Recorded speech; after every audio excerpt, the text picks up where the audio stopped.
സത്യത്തിൽ മോദി സർക്കാരിനോടുള്ള ഒരു യുദ്ധ പ്രഖ്യാപനം തന്നെയായിരുന്നു അത്. കഴിഞ്ഞ 10 വർഷക്കാലം നിങ്ങൾ കണ്ട പ്രതിപക്ഷമായിരിക്കില്ല ഞങ്ങൾ ഇന്ന് നിങ്ങളോടൊത്ത് ബലാബലത്തിൽ ഈ സഭയിലുണ്ട്. അതിന്റെ ആദ്യത്തെ വെല്ലുവിളിയാണ് സ്പീക്കർ പദവിയിലേക്കുള്ള ഞങ്ങളുടെ ഈ മത്സരം. ഈ തുടക്കം വരാനിരിക്കുന്ന നാളുകളിൽ നിങ്ങളെ എങ്ങനെ പ്രതിപക്ഷം നേരിടും എന്നതിന്റെ സൂചന മാത്രം. സ്പീക്കർ തെരഞ്ഞെടുപ്പിലേക്ക് ഇന്ത്യ സഖ്യം സ്ഥാനാർത്ഥിയെ നിർത്തിയതോടെ മോദി സർക്കാരിന് നൽകിയ സന്ദേശം വളരെ കൃത്യമായിരുന്നു. സഭയിൽ ശബ്ദ വോട്ടോടെയുള്ള തെരഞ്ഞെടുപ്പിൽ മുൻ സ്പീക്കർ ഓം ബിർളയെ തന്നെ വീണ്ടും സ്പീക്കറായി തെരഞ്ഞെടുത്തിരിക്കുന്നു. പക്ഷേ സ്പീക്കർ തെരഞ്ഞെടുപ്പിൽ തോൽക്കുമെന്ന് ഏകദേശം ഉറപ്പായിട്ടും കൊടിക്കുന്നിൽ സുരേഷിനെ മത്സരിപ്പിച്ചത് ഭരണകൂടത്തിന് ശക്തമായ താക്കീത് നൽകാനായിരുന്നു.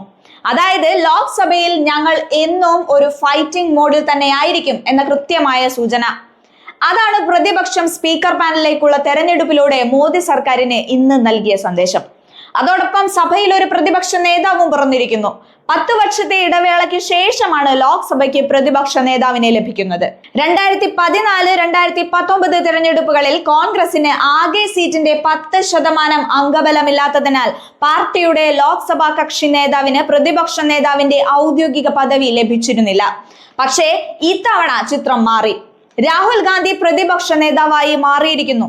പ്രതിപക്ഷ നേതാവ് എന്ന നിലയിൽ രാഹുലിന് ക്യാബിനറ്റ് റാങ്ക് ലഭിക്കും. അതുമാത്രമല്ല, പാർലമെന്റിന്റെ പബ്ലിക് അക്കൗണ്ട്സ് കമ്മിറ്റിയുടെ അധ്യക്ഷ സ്ഥാനവും രാഹുൽ ഗാന്ധിക്ക് ലഭിച്ചേക്കും.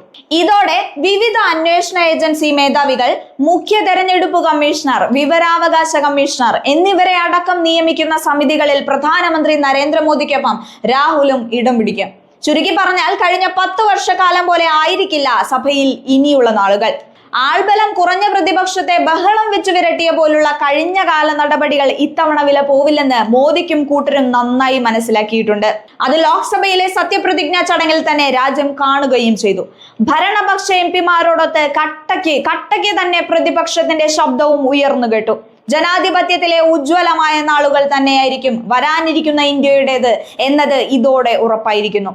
മോദിയുടെ ഈ 3ാം സർക്കാരിനെ വരച്ച വരയിൽ നിർത്തിയിരിക്കുന്ന സഭയിലെ പുതിയ നാളുകളാണ് രാജ്യം ഇനി കാണാനിരിക്കുന്നത്.